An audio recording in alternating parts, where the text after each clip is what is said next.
Well, good morning, good evening, good afternoon, wherever you are around the world. Welcome back to Creation Conversations. It's great to be here once again. We're joined by John, we're joined by Diane. Of course, Sam is here as well. So we're all here, we're all good. Sam's back on the chat, so at least that should return to some normality, because I'm not the greatest at it, as most of you, I struggle to keep my tabs on everything and check that everything's working and also do a presentation as well. So got a mixture of different things tonight. We're not only going to be talking about some dinosaurs, but we've also got some real practical real life examples to have a look at as well, so that should be fun and great.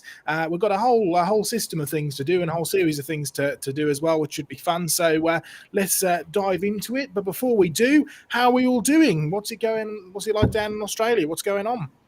Well, all we can see is a screen that says demons, ghosts, and druids, and I'm not any one of those three. So if you've got a way of picking up the screen, well, I think, this has happened to you a number of times before, John. I don't know quite why that's going on, because that's definitely not showing at our end. Tell you what, let me put this up, see if it cancels itself out. This is something which is coming up very shortly. The trailer we showed for it last week, the trailer is now up on YouTube, so go and check it out. Global warning, the agenda behind the climate crisis. So that's coming up. Some fascinating things going on in there as well. So check out the trailer. It's very eye-opening. The full-length feature film will be coming at some point, so watch out for that as well. Now, if I hide that again, John, do you come back to us? There we go. Great stuff. So there we Brilliant. Right, back to my first question then. What's it like down in Australia? Well, it's been pouring and flooding, and we're very thrilled after sort of almost 18 months of drought. I know you British people think 3 weeks without rain is drought, but you ain't got nothing on us. So that's what it's been like here. So the plants are flourishing, the weeds are doing well, and we've set up some new, our big strata machine, Joseph? Mm-hmm. We've actually I remember helping. Yeah, that's right. We've made a live one in the ground. We made a huge one with all the rain and the flood water. We are testing the idea that strata form sideways, not just in our machine, but actually in the real world. So looking forward to the experiments. Yeah, what's it like going on down under, Diane? Well, it's wet here as well, and still cool in spite of the fact that it's supposed to be late spring. It's still chilly, but we're getting there. As just like in Queensland, the grass is growing, the weeds are growing, and the flowers are growing. So that's very nice. And in fact, that's what I'm going to talk about later on. Great stuff. Great stuff. Yeah, I dream, John, of the day that I can get back over to Jurassic Ark and see some of the work that you've been doing there, because I was last over there in 2018, and that was quite a while ago. And I remember, I'm assuming Clem, our rocket scientist, is still around? Yes, he hasn't rocketed off to Mars yet. He's certainly doing a great job. Well, I remember spending a good number of hours sort of working on a design for the strata machine, because we were finding that we were pumping too much water into it and it was overflowing and it wasn't working. And so we came up, after many hours of struggling and drawing up ideas and stuff, we came up with a wonderfully sophisticated bit of carpet which worked perfectly. So it just really did the trick to sort of help control the flow. So I was some really great stuff. I really loved getting involved with that. So I'm looking forward to seeing how it's going. And of course, it relates actually to what we've been doing, because just a couple of nights ago, we did a whole big technical presentation on, well, it was supposed to be on where the flood layer boundary is, which stuff is flood rocks, which stuff isn't flood rocks, but it turned into a 2-hour presentation, technical presentation, on how do rocks actually form in the first place, which of course you need to understand if you want to try and see whether they're flood or post-flood. And John, I think the strata machine experiments, some of which I used in the presentation, they really help give us a good perspective on this, don't they? It does. It really does, because it's not new to me. It's just unknown and ignored by and large. And we'll have to do a whole program on it. Oh, yeah, for sure. Since you asked Clem before, Clem has come up with, he's a radioactive expert as well as a rocket scientist. So Clem has come up with a great tool for actually teaching kids about radioactive dating. where they can date rocks themselves at Jurassic Ark. Oh, So brilliant. lots of progress made since you were there. And the Strata machine, I'm looking forward to the huge one that we've just put in, where we can show it happens without any mechanics at all. It just happens when it rains, when it floods, etc. So keep your eyes open, folks. No, that sounds great. And I think you've got to remember, folks, you know, this is happening in Australia. And to many people who are watching this in the States and particularly in the UK, Australia seems like a very, very long way away, particularly with COVID, right? It feels even longer for us who are used to sort of seeing each other every sort of 18 months to a year or so. But the great thing about the technology and the great thing about this, you know, the fact that we're here, we're talking to you and you're watching us wherever we are, we can actually use this research around the planet. So when we're producing and designing our museums here in the UK, we can take the research that's been done in Australia and simply apply it to the stuff we're doing in the UK and build our own strata machine and our own stalactite machine. It's going to be wonderful. In fact, in the States, when we're trying to get our museum project up and running in the States as well, we've got a great guy, Glenn Wilson, who's helping us over there, and he's a soil and sediment expert, so he's really, really good with all of this kind of strata machine stuff. So it should be really exciting as we continue to develop this project. So please do pray, and of course, if you can support us, please do support us. In fact, Sam, we're just what did you say, it was 9 hours away or whatever from being able to... So I checked this just before we came on together. We are on 9 hours needed to hit our goal of 4,000 community hours watched on YouTube to get our approval, well, to submit our request for approval for taking donations like super chats and stuff like that on YouTube, which is going to be really, really useful. Wonderful. Yeah, of course, that's a very, very easy way that you can then support us just by the super chat, and you can donate to it, which comes straight through to us, which is wonderful. But that reaching this sort of monetization mark, okay, it's not going to make us millionaires, but it will help us to continue doing these things. But an even simpler and easier way that you can help us to continue to do these videos and get this content out rather is just to simply like, share, subscribe if you haven't already. There's all this stuff really does help us in a big way. And of course, biggest thing that you can possibly do to help us is keep us in your prayers, both for creation conversations as well as for the museum project, for the ministry and the research around the globe. So for me, I've been busy with Donnie and doing stuff for Standing in Truth. John's been on Standing for Truth, but right now I'm down in the Isle of Wight.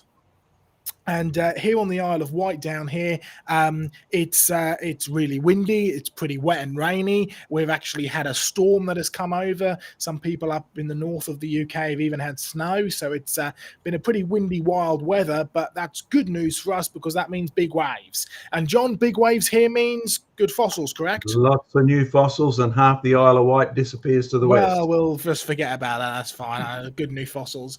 So, the tides for the past few days haven't been great, high tide in the middle of the day, but it starts pretty good tomorrow. So I'll be down on the beach digging up some fossils, and hey, you might even see some of the few little fossils that I've already found in my little section a bit later. So that's good. That's been a great thing. A little bit of a ministry update there as well. John, what have you been doing sort of ministry wise? How's that been going?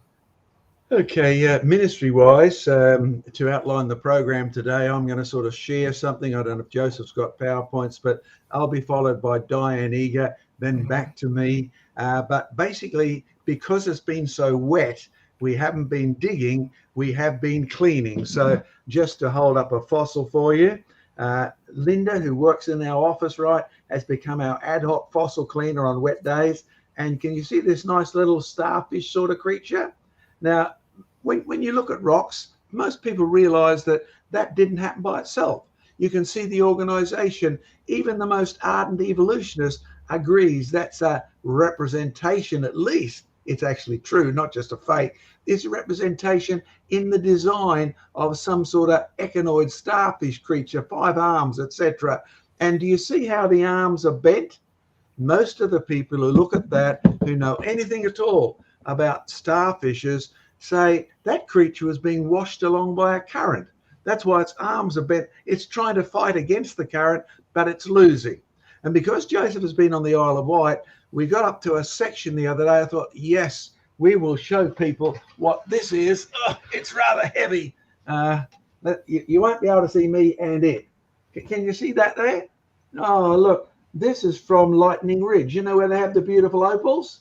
Sorry to have to sneak in every now and then, but you'll find that this one here is actually dinosaur footprints. And you say, that doesn't look like dinosaur footprints. I know, but that's what everybody says it is, and I agree.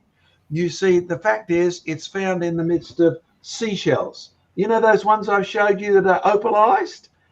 These are found in the middle of a set of sea creatures, and yet they're dinosaur, not whole footprints. They're the tip of the toe, the hoof. It's a sauropod. I mean, everybody has looked at it, went away scratching their head and say, this is the tip of a dinosaur toe. What's it doing in the midst of seashells? And the answer is, it was swimming. Interesting thought. Because you see, when we look at dinosaur footprints, most people, I mean, Joseph's got heaps on the Isle of Wight. I've been there with him. I've been there many times before him. And in reality, there's heaps of dinosaur footprints, but they're all sort of in muddy, sandy stuff. What were the dinosaurs doing in the muddy, sandy stuff? Well, one of the thoughts is, A, they were so big, they couldn't even hold their own weight up on the dry land.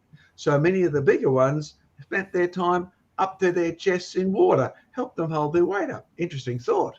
But this one has not got the 3 toes or the 5 toes. It's just got the tip of 1 toe.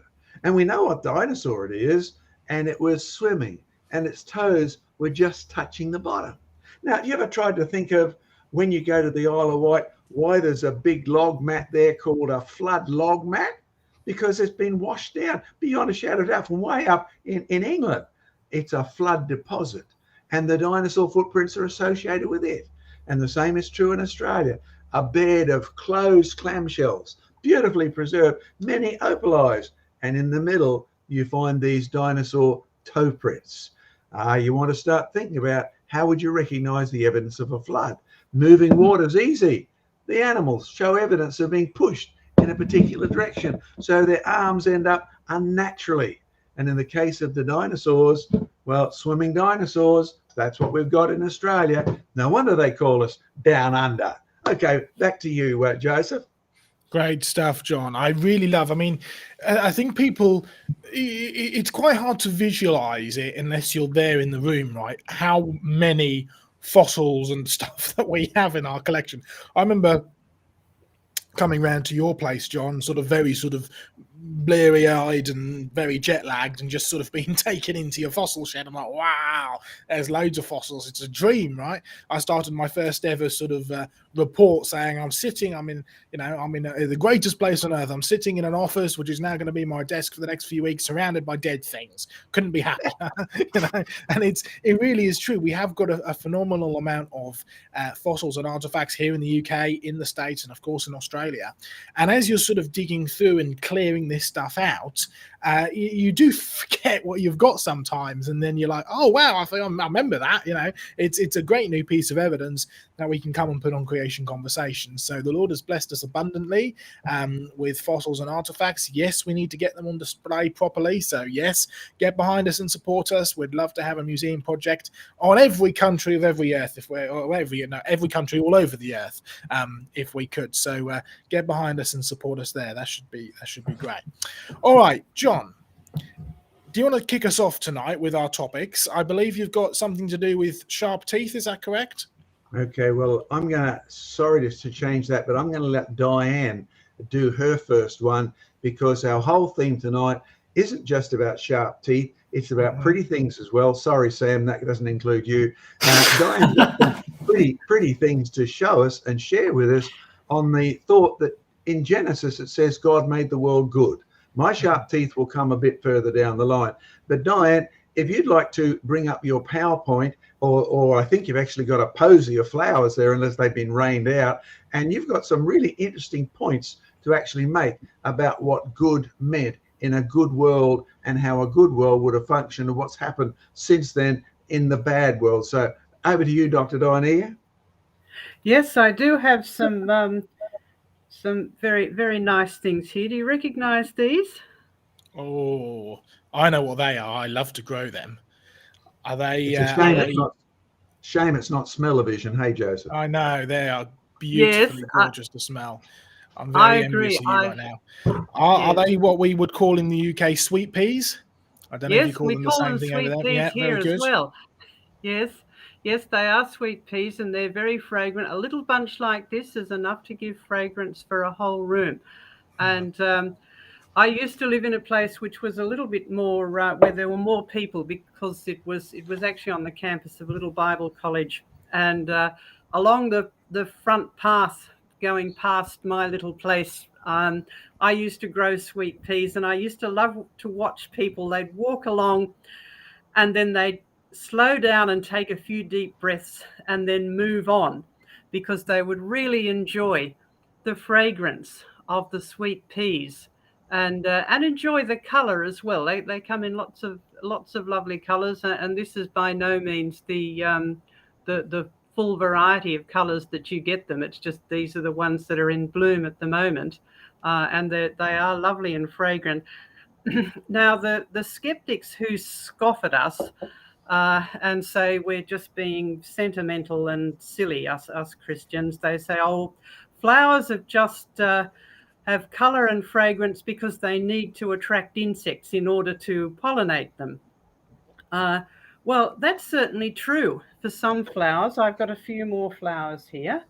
Now, these, let me just hold them a little bit closer. These ones here that you can see, these are a type of small lily, and they are very well designed for insects to land on them. And you can see it's a sort of open flower that's upright. And if I just hold it a little bit closer, you may be able to see the pollen, which is on the ends of the little stems inside the flowers. Can you see that? I think we're just about to see that. Yeah, there we go. Lovely. Yeah. Yes. I think that one there. That's You nice can and clear. See see the little dark bits. little Yeah. blobs of pollen. Yes. Okay. So this is a well-designed flower for insects to land on. It's a nice light color, so it shows up quite clearly. But let me go back to the sweet peas.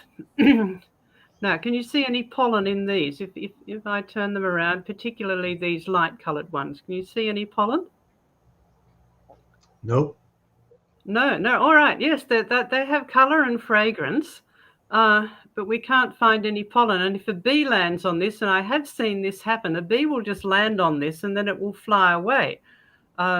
Whereas if a bee lands on one of those lilies or on some of the other flowers in the garden, like the lavender, the bees will stay there and move about and collect the pollen and drink the nectar. Now, I've also got another kind of flower here that's, let me just pull this one up. Do you recognize that? Mm-hmm. The light Oh, is a bit off. is that the little snapdragons? It's a snapdragon, yes. Yeah. Now, can you see any pollen in this? Not at all. No. Sorry, the Nothing light's on the surface. not that brilliant here. It just I Can't happen bloom to at like all. this very dark color because it's lovely and velvety. It reminds me of velvet, but and I'll talk about that later. Just doesn't show up terribly well in this light. Now, these do have pollen, and if you just give them a gentle squeeze, can There's you the dragon. see there? Right, the pollen is inside it. But how is the bee to find that? Because when the flower is just growing in the garden like this, you can't see that. And in fact, these ones do need bees to pollinate them. The interesting thing is sweet peas do have pollen, and because they're so small, it's better if I show you some photos that I took of them. But they have an interesting trick. So can we just go to these slides now? Sure. If you want to just click on share your screen. Yes. And you should then get a choice. You want to probably go over to window. To window, yes. And you should see your presentation. All if right. you've got it up open on your... There we go. That looks good. If you want to just go... Yes, so let's look.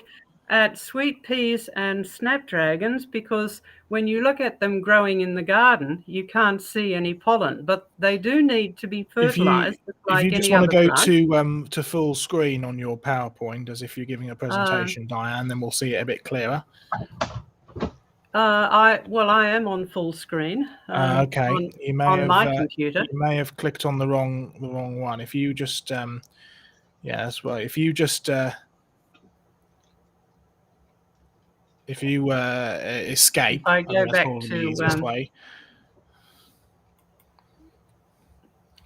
Escape and go back to your yeah. If I stop my Stop your presentation. That's it, and then go. That's it, and then go back to full screen. That should go through. Hopefully. Okay. Right. Now let me try again. We now on full screen. That's still not done. Okay, you're going to need to share screen again. So exit full screen. Make sure you're not full screen on your presentation. Mm-hmm. Make sure you're not on slideshow. Right, now just cancel. Stop sharing. Stop sharing, yes. Yeah. Mm-hmm. All right, try and share again. Okay. Right, here we window, go. Window and then your presentation. To window, yes. All right. Now, if I go to my full screen presentation. Yeah. Which I've done now. Is it still, is it? It's not coming up on here now.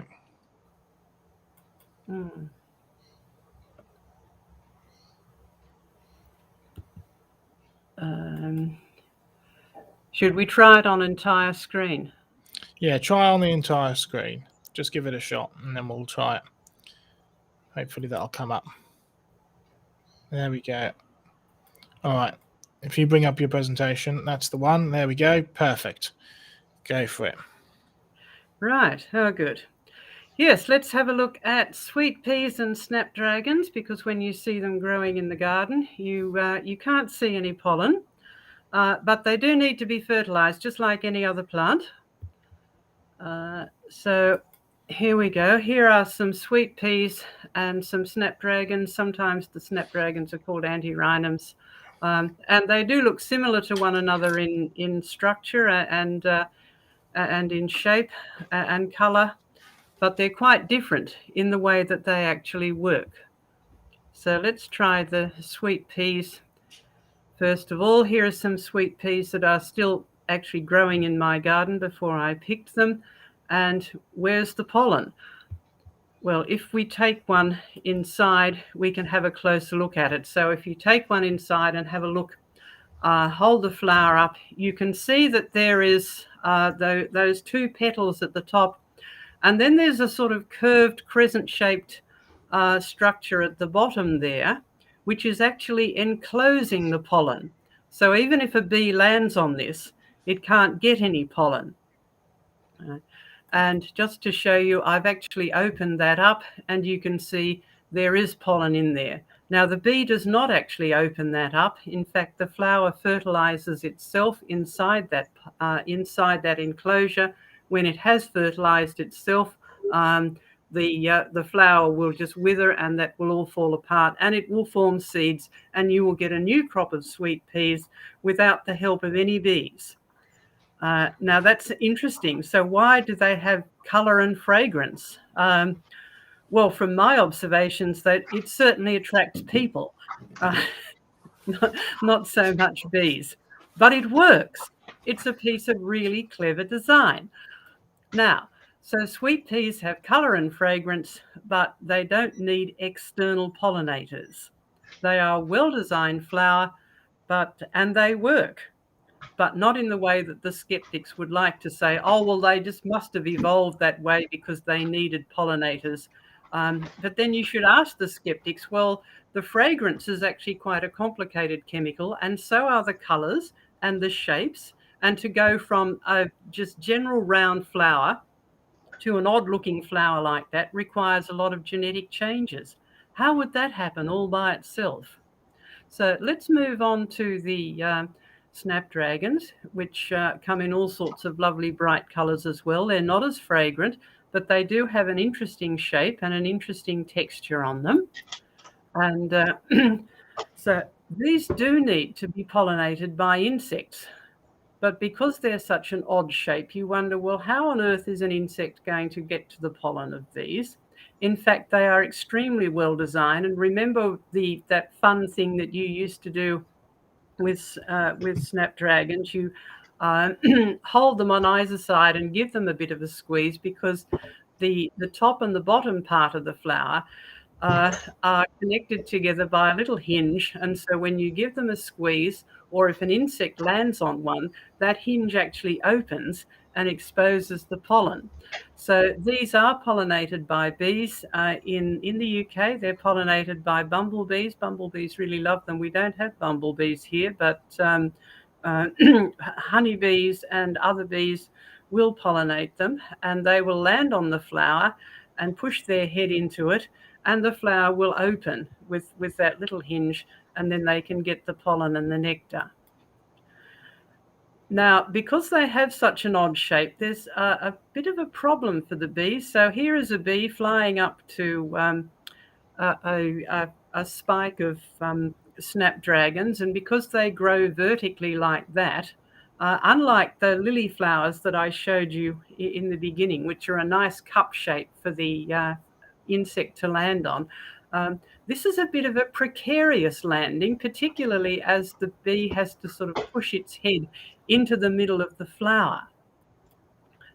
And the interesting thing is they've looked at these flowers under an electron microscope, right? So this is right down to the very, very microscopic size. And they've done some interesting research, and they've found that the normal flowers, what they call the wild type, the ones that just grow in the garden or grow anywhere else, the surface cells on their petals have these distinctive cone shapes.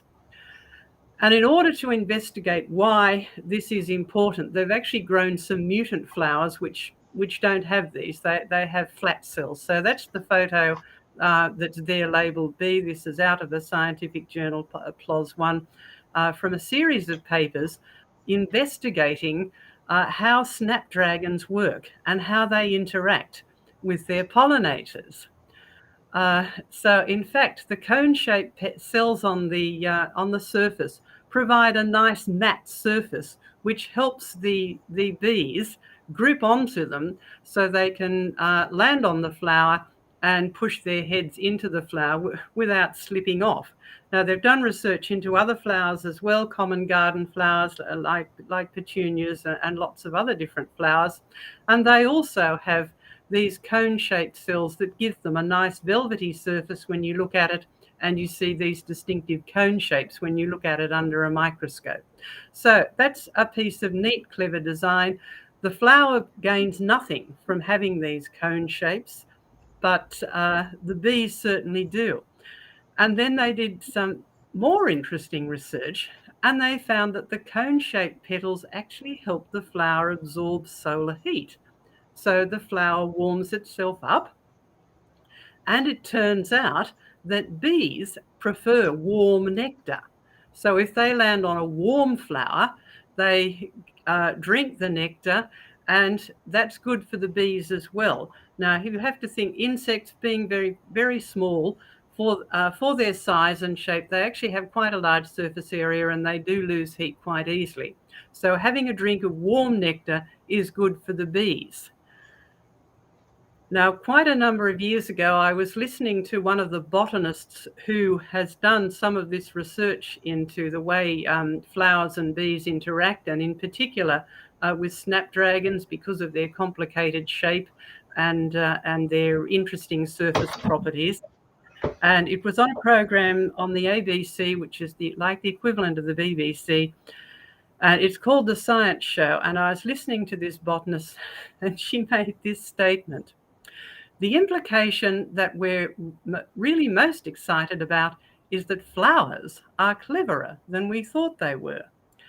Now, I don't know about you, but I think that is a rather stupid statement. Who ever heard of clever flowers? There's no such things as clever flowers, right? These are well-designed flowers to be part of a well-designed system. So not clever flowers, right? Instead, a clever creator who creates things that are functional and also beautiful. And that's part of the very good world that God made in the beginning. If you read through Genesis 1, there's a repeated phrase that God declares what he had made was very good. It's very functional, it works, it's very clever in terms of flowers and insects, well designed to interact with one another, but it's also beautiful. And then you read in the next chapter that when God planted a garden, he filled it with plants, with trees particularly, that were pleasing to the eye and good for food. So this was when he was still creating, and he declared that at the end, when it was all finished, that was very good. So the very good world was functional and it was beautiful, designed as the perfect place for human beings to live. And we're still enjoying that when we enjoy the fragrance of sweet peas, when we enjoy the fun shapes of snapdragons and squeeze them and open and close them, and when we watch the bees come along and pollinate the flowers and take advantage of the well-designed flowers designed just for them to work best. So let's finish that there and go back to the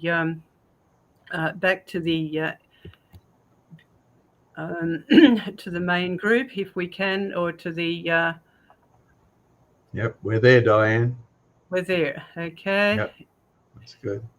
Yes, we are too. That's good. There we go. Excellent stuff. If you stop sharing, that should sort it all out on your end. So yeah, great right. stuff, Diane. Yes, Great that's insight done. as well. Really good Yes. insight. It is amazing how, you know, you watch what's his face, Attenborough and the like, and it's amazing how many times they anthropomorphize a concept or a Yes. philosophy. You know, whether it's, oh, isn't evolution so clever? Look what evolution Yes. worked out. Look what evolution thought through. Or look what the plant has decided to do. The plant has a great idea here. It's going to do this. Or, you know, it's it really is this.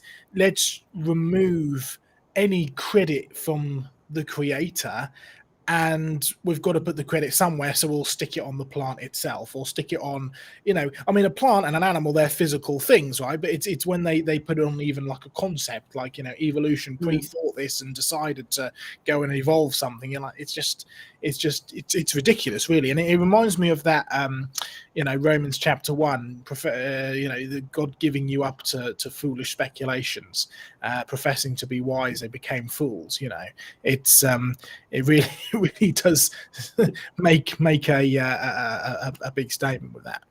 All right. Yes, I couldn't agree more, and that even sneaks into the professional literature, simply because when scientists look at these things, they cannot avoid the evidence of design. They will even use the word design. Now, they will then say that evolution designed it, or the plant designed it, or the animal designed it. But yes, they cannot avoid the obvious evidence in front of their eyes.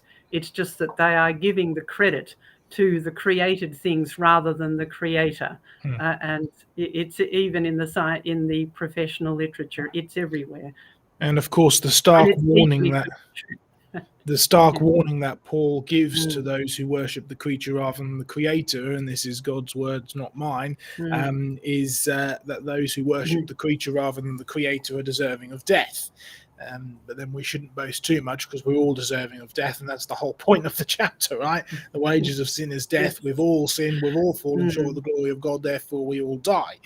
But, and there's that beautiful promise, those who trust in Jesus can be brought to life. So a great little gospel thing in there. Great stuff.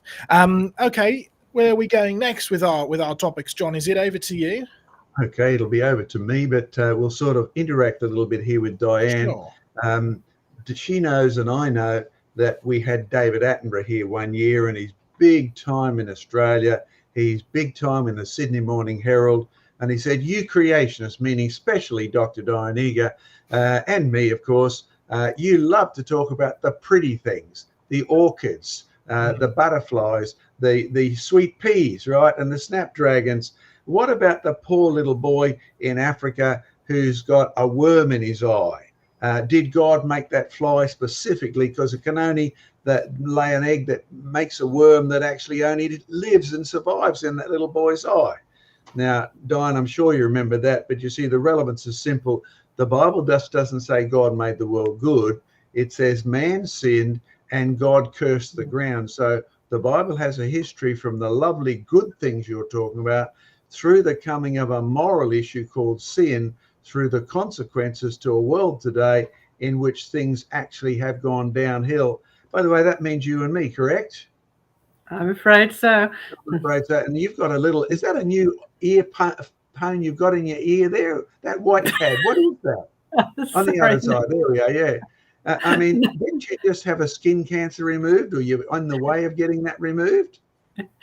Yes, I did. So that's actually a waterproof dressing that's to protect where the skin was cut, and Okay. the skin had to be cut because. But yes, I did have a low grade skin cancer removed there, for which I can blame my British ancestors because. So we have a situation here where we're looking at 4 people who have a degenerate situation. I mean, look at Joseph with his Celtic sort of crossbred Viking come Anglo-Saxon background. There's John Mackay, the creation guy, with his Scottish and Norse background. I mean, the Scots Guards are the biggest soldiers on the planet, and that's why the Queen employs them, right? We're big people by and large. And you've got poor old Sam, and with a name like Jenkins, he's John's kin. So you and I have to be related. But mate, look at your skin. It's fair. Now, we're in Australia, Diane and I, so we suffer a lot more than you folks do. So when David Attenborough was in the real world, he comes to Australia, and there are degenerate people. We have a higher rate of skin cancer than any nation on the planet because we have a largely white population. But interesting enough, the dark-skinned people have less skin cancers. In fact, the Aboriginal friends of mine, they only get it on the palms of their hands or the soles of their feet because they're white. You see, we're all related. Everybody has every color on anybody. So don't talk about people being different colors. It's just more or less of exactly the same thing. But us whiteys, we get the highest rate of skin cancer. So the point is simple. David Attenborough is living in a world in which the Bible says degeneration has happened. The Bible says sin has come. The Bible says things have gone downhill.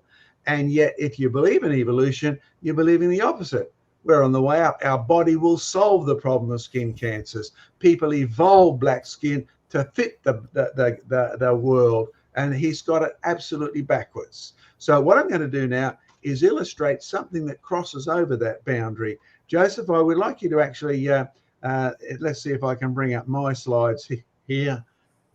By the way, Diane and I may be brilliant at fossils or medical biology. We're pretty incompetent when it comes to technology. We're nowhere near Sam's class or Joseph's class. Now, I'm nowhere near Sam's class, so I wouldn't worry. Screen two. I'm learning how to do this. You click on your share screen. There we are. Now, have we got me up yet? We have indeed. There you go. Good, yes. wonderful. Lovely picture of you and me and a dead head there. I know, and pretty much our dead head friend in the middle there. You can see our website, and we'd encourage you, either a UK website or a creationresearch.net website.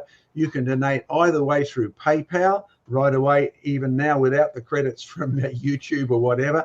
But join us. We have free electronic newsletters, and we may remind you that just about to arrive here in England and the UK is our brand new creation. Did you catch the word? You and I understand that book didn't happen by itself. David Attenborough says the boy did happen by himself. That's what evolution is about. It's all about the fact that if 3 wise men saw a star, then who else saw the star? And this is about a little boy. Actually, he's a teenager by this time. He lives in Nazareth, and he sees a star. Why would he be looking? Well, he's a farmer's son, and they all grew up in those days learning how to read the stars because they planted their crops according to the stars. The book is full of wonderful characters. I mean, there's Disgustus, a Roman. Israel was full of Romans. They had to see something too. There's dogs. Oh, the Romans largely owned dogs, except for this one Jewish family.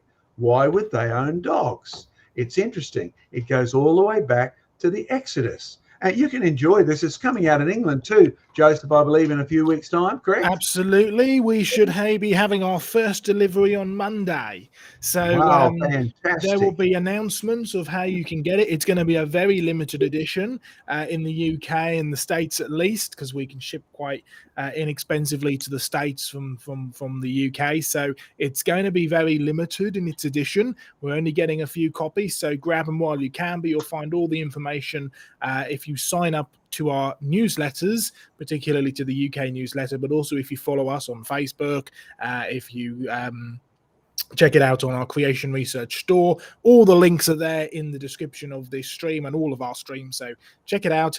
You'll see an update there shortly. And there's lots of fun in it as well. It's designed for sort of 8 years of age and above, and you parents will love it as well, particularly the astronomy.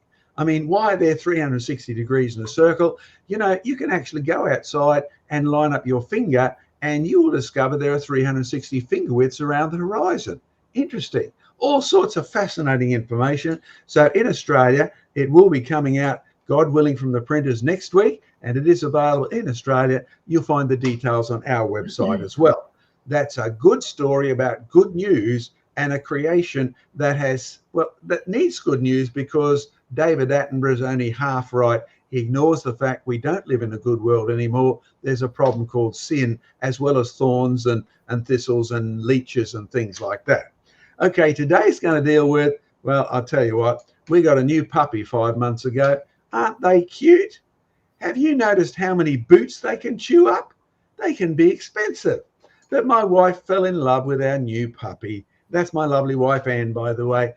You can pray for her. She's not exactly 100% at the moment, but even she gets visits from the dog into our office. It loves to sneak in. Have you noticed how the dogs love to be with people?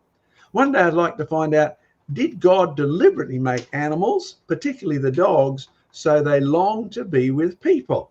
Oh, and I went out one Sunday morning after preaching online on Zoom, and I discovered my now 5 months old dog had visited the garden. Look, he's eating my corn. I mean, look at the wretch. He loves, well, we've discovered he loves his plants. I mean, he would sit there, he would master the corn, he would peel it, he would eat it. Wow, I've never had a dog like this. I've had some dogs that like fruit. I mean, I had a big bull cross, and he loved to eat strawberries and mangoes and things like that. Oh, the context, God said he made the world good. God told Adam that all the animals would eat plants. Oh, the snap flowers and all of that are certainly good and easy to demonstrate that. But the dog's got sharp teeth. He's supposed to have sharp teeth. He's evolved them to kill things. Well, he loves corn. Oh, look at this. And I found him one morning stealing my broad beans and my flat beans, and he wouldn't let them go. I mean, Daddy, these are mine. You leave them alone. I want to finish them off. So this guy here has sharp teeth. I mean, he's a cross. His dad was an Alsatian shepherd, so he loves rounding up chickens. His sharp teeth means he likes to eat them, but you see, he steals beans, and he loves to actually eat them. What's he got now? Well, we've been discovering amazing things about this dog. He went and picked some tomatoes. Yes, you're quite right. I love growing all my own veggies. And if you want a healthy diet, remember God told Adam he had to eat plants. He had to eat the fruit. And that should be the majority. If you want to avoid stomach cancers, then cut down on how much meat you're eating, but don't drop it, because God told us we could eat it. Oh, look at that tongue. He's got the thing open up. He's now licking all the contents out. He loves his tomatoes. He loves his strawberries. In fact, he loves his potatoes too. He goes and helps me dig them up. Quite amazing. But you see, yesterday we discovered something new and we filmed it. I was going down to feed our chickens. Let's see if we can get this to move. I think I can do it. There it goes. That's the grain out of the chicken bit. You know, it's made of broken this and broken that. And we discovered he loved to eat raw grain. not cooked grain. That's what's in dog food. They discovered ages ago your dog would eat grain, but they disguised it to look like meat for your sake. We have a grain-eating dog. There's my chicken bin. Wow, quite amazing. What you have to think of here is a dog that God made very good. We don't need to play it again, but we have a dog who's smart enough to say, Dad, you need to feed me. And he reminds you of that. Of course, if you want to get him down, then you need to actually tickle him. He's easily sidetracked. But the point is very simple. He's usually regarded as a killer because of his teeth. But this is nonsense. I mean, I appreciate his big teeth, because a guy came to the gate the other day and he wouldn't come any further because this head is looking over the top of the gate at him with his teeth barred. But question, if this creature was standing up at the top of the gate and had his teeth barred, you could say, man, he's going to be savage. What does he eat? Well, the answer is very simple. He's a vegetarian Chinese water deer. Look at those teeth. Do you realize when you have a look at sharp teeth, they don't tell you what a creature eats. They only tell you how it eats, what it eats. Have you got that? Even with the dinosaurs, the sharp teeth, unless you see them killing things, you can't conclude they actually are killers. Joseph's on the Isle of Wight at the moment. We're praying that as the tides get lower at the right time in this coming week, he'll make some fabulous new discoveries. In fact, he's going to show you some of these, I believe. Sharp teeth only tell you how a creature, what it eats. Sharp teeth tear things. Sharp teeth, well, the flat teeth at the back, the big savage heavy teeth, these dogs, they can use them to chew up the grain, and they do. Flat teeth, always. You can't have flat teeth and end up a killer. If you want to be killed by a cow, being chewed to death by a cow is painful. Actually, what we need, if you're watching, for those of you in different countries, you may want to pray about that. We need a young man of God who knows the Bible full-time in Australia, and he knows his science, but he's interested in winning souls to Christ, because it should be obvious from what Joseph said, we are Christians and unashamed of it. And the most important part is the evidence that Jesus lived and died and rose from the dead, and the people who are using David Attenborough to deny that, that's the ministry we have. So you want to help us out? I'll tell you what, you can do it. Support it. Support by the UK. Support by this program. If you're in Australia, come and visit our Jurassic Ark. And I'm going to finish with this slide, Joseph, and hand back to you for the moment. They can follow up all the links that you and Sam put. And remember, we have all of these things coming up. Go to the websites in England, go to the websites here to see when our new Star Boy is coming up. Okay, Joseph, let's stop sharing. Oh, you have done that already. That's great. Have you got me off the screen, Joseph? Off the screen at our end, yeah. Yeah, good. There we go. I was muted. Didn't realize I was muted. There we go. Yeah. And if you stop sharing screen at your end, John, that should sort you all out. But that's all back to normal at our end. Great stuff. I'm really looking to receiving the Starboy books. By the way, I should be really, really good. You've read it? I have read through the electronic version that you sent through to me. Yes, it's very good. Give you a big thumbs up. But nothing beats having the physical thing in your hand, as you know. So I'm looking forward to seeing that. Should be great. All right. Well, that's been pretty good. We've dealt with two of our topics. I'm going to do one more topic now, and then I think what we'll do is we'll throw it open to questions. Remember how you ask your questions. Stick a Q and then your question. Sam will pick it up, and any questions about obviously what we've been talking about. I mean, you've got Diane with the orchids and design. You've got John with the why would God make something with sharp teeth, and why would God create something that we perceive as bad today? You could go into thorns and all sorts of stuff, right?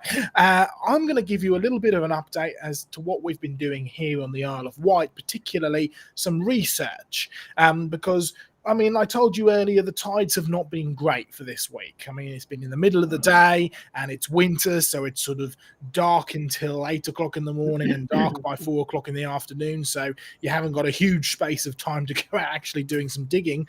But we have a storm, which is great. Lots of waves, lots of fossils, and we've got some good tides coming up this week. So starting tomorrow, we're going to be down on the beach having a good look for some dinosaurs, and hopefully the Lord will bless us abundantly and we'll have some good results, right? We're also down here to do some filming and other stuff, so keep a watch out for that. But we did happen to go down to the beach on one of the first days that we were here. We had enough time with the tides to go and sneak down to a place called Shanklin. Now, Shanklin is where I'm staying at the moment. The beach is only about 100 yards in that direction, so that's really right down on the seafront, which is lovely. And Shanklin, you see, all around the Isle of Wight, you have famous things called chines. What is a chine? It's basically a gully where you have a river or a stream which is running down into the sea, and it erodes away a sort of little. It's not really big enough to be a valley. It's sort of a bit bigger than a gully. But in the Victorian times, people used to build great big gardens all running down the sides of this big gully. And they used to pay, people used to pay, or they used to charge people to actually walk down the chine onto the beach through all the beautiful Victorian gardens. One of the most famous ones on the island is Black Gang Chine, right? It has dinosaurs there. Dinosaurs buried in the rocks, as well as the big plastic models from the 80s, right? Where people used to come and wander around and see all this kind of stuff. Well, Shanklin has a chine as well. It's a beautiful place, lovely gardens in there for you to walk down and see. But I'm not as interested in the gardens as I am when I get down on the beach and you turn right and you walk down underneath the great big cliffs, because you have great big green sand there, it's called. Lots of wonderful fossils come out of the green sand, including these fossils here. If I hold them up to the camera there, you should be able to see nice and clearly. It's a wonderful giant oyster shell. You can see it there. Absolutely beautiful. Runs all the way through the rock. These are fossils, by the way, completely entrapped and encased in the rock there. Great big beautiful seashells. Now you get lots and lots of these seashells coming out of here. This is just one that we happened upon as we were walking around. Plenty of these seashells, but recently they've started finding some dinosaurs coming out of Shanklin. Now this has been quite unusual for a number of reasons, and we'll talk about that in a moment. But what I'm going to do to start with is I'm going to bring up my slideshow. Hopefully it should work nice and simply. And here we go, share. Hopefully you can all see that. Can you all see that on the screen? Somebody let me know. Yep. Now, we yeah. can. Good, great. There we go. Dino Good now. Discoveries Isle of Wight, great stuff. All right. This is stuff we've found previously. Like I say, the tides haven't been great, so we haven't been able to get out there to go and actually find a lot of stuff. But we were here earlier this year. You may remember I did a debate on Standing for Truth, so you can go back and check that out if you want. But we were down here on the Isle of Wight during that time, and here were some wonderful pictures that I took. On the left-hand side there, you can see a wonderful dinosaur vertebrae, a caudal vertebrae, that's a tail vertebrae of an iguanodon. Now, iguanodon is interesting because it was the first dinosaur to be discovered professionally, academically, if you like, by Gideon Mantell. Wasn't the first one to be named, though. That went to Megalosaurus, which was found by William Buckland and taken to Richard Owen, who was the founder of the Natural History Museum in London and invented the word dinosaur in 1841. But on the right-hand side, you can see one of those dinosaur footprints that John was talking about. Oh, yeah, you saw John's drowning dinosaur footprints, right? The little tippy toes. These are the proper big meaty footprints.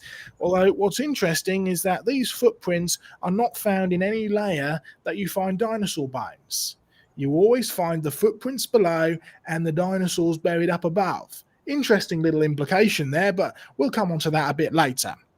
But it's great to go and take people out. And, you know, one of the things that we're wanting to do next year, hopefully, Lord willing, is to actually hold a creation research retreat where you can actually come along. You can come and stay with us for a few days. It'll either be on the Isle of Wight or somewhere like Dorset, great fossils in Dorset. You can actually, we'll be doing, you know, devotions.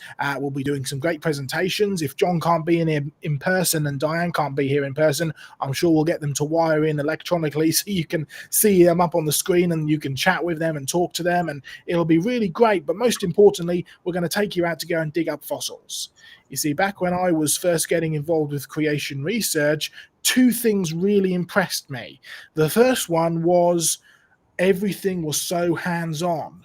You got taken out to a field trip. You got to go and dig up your real fossils. You had fossils brought to your church, and you could come up and touch them and feel them and get hands-on with them, and I was so impressed by this. So it's a great thing to actually do, and you can come and dig up your own fossils. What was the second thing that really impressed me?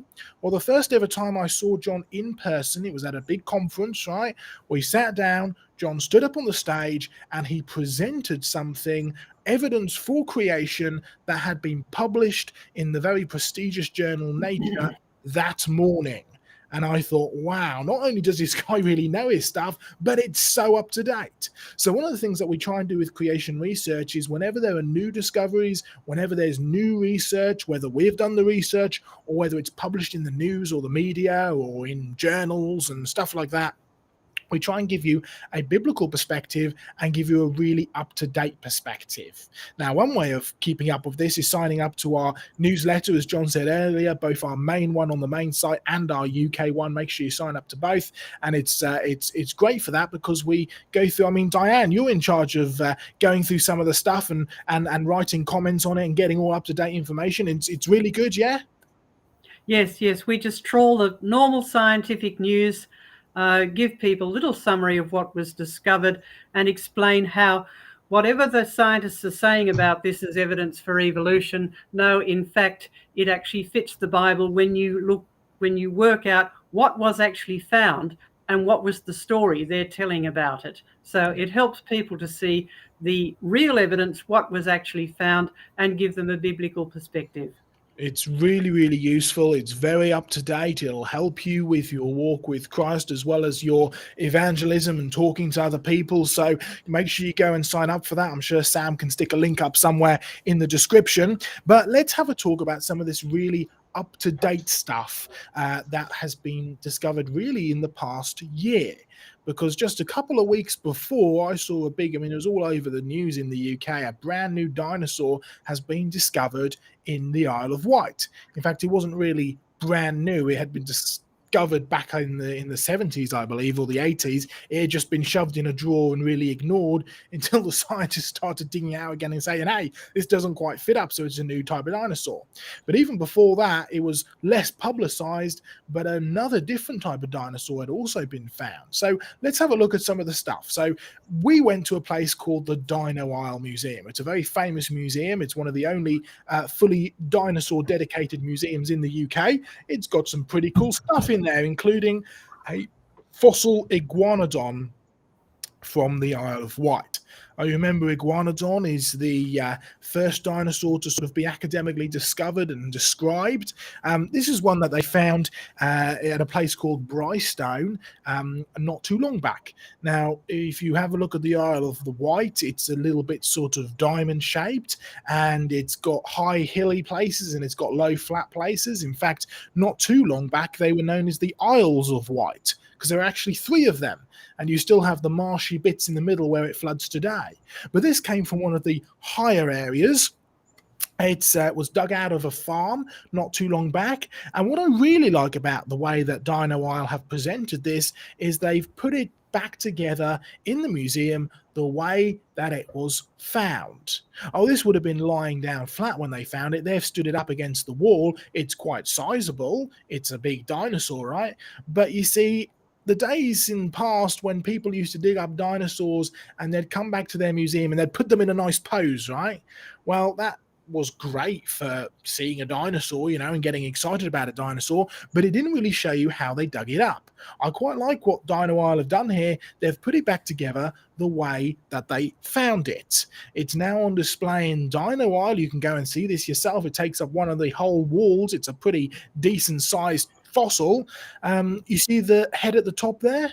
You see the neck? You see the shape of the neck and how the neck kind of bends back around over the body. The tail's on the other side, sort of curved up. Interesting stuff. In fact, you can actually see the diagram from the field as to how they actually excavated it. it's in a dino dead pose for sure. Oh, lots of dinosaurs are found like this. In fact, the majority of complete or partially complete skeletons that we found are all found like this. You have to bear in mind that a lot of fossils are just tiny little fragmentary pieces, but you can see how the neck is bent up back over the body. You can see how the tail is bent up. The legs are all sprawled out. It's so common, it's actually been named the dead dino pose. Dino death pose recreated. This is a report in New Scientist a little while back. Look what they had to say about the dino dead pose. In fact, you can see behind one of the big Tyrannosauruses from Canada. Many dinosaurs found with their head and their neck bent backwards and their tail arched over their back. Immersion in water is the simplest explanation. In other words, these dinosaurs drowned.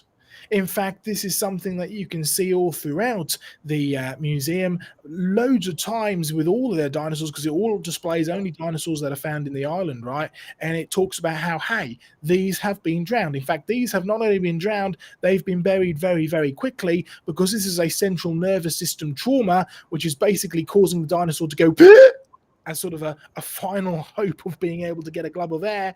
And it's got to be buried quicker than it takes for the muscles to relax and for the head to flop forward and for them no longer to be in this pose.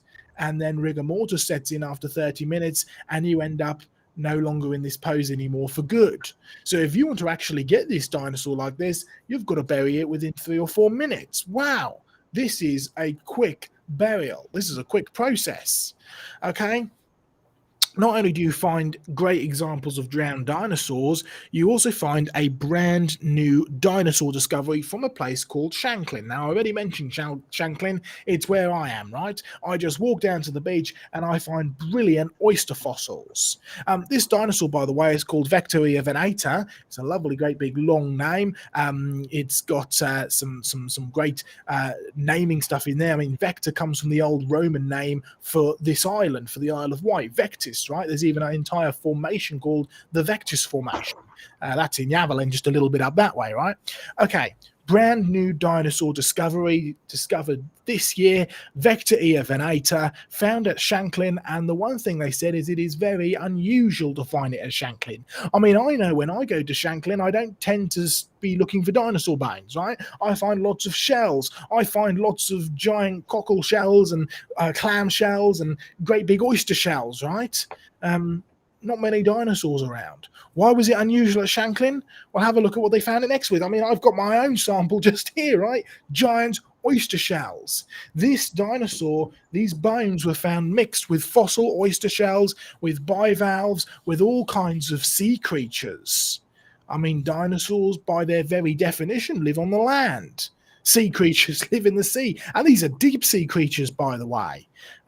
What do they have to say about it? Well, there's the little technical piece of information, an extract of the published journal, Vectoria venata, and a little bit about it. Zoom into the important bit, right? That's kind of where we're looking, just down there. Last significant dinosaur find, it's likely that our new dinosaur was living on land just a few miles away to the north, was caught in a flood and washed through the river systems out to sea, where it eventually sunk to the floor to become a fossil. Hey, this dinosaur was caught in a flood. There's simply no other explanation for it, right? Even they, from a secular perspective, are admitting it. This dinosaur was living on land, he was caught up in a flood, and he was washed out to the sea, where he could be mixed with the fossils and buried. In fact, there's this rather stunning illustration. No, this isn't something that I've done to show you dinosaurs drowning in Noah's flood. This is actually direct from the Dino Isle Museum. The evidence is abundantly clear. These dinosaurs drowned. This dinosaur from Shanklin drowned. And here's a picture of him drowning, right?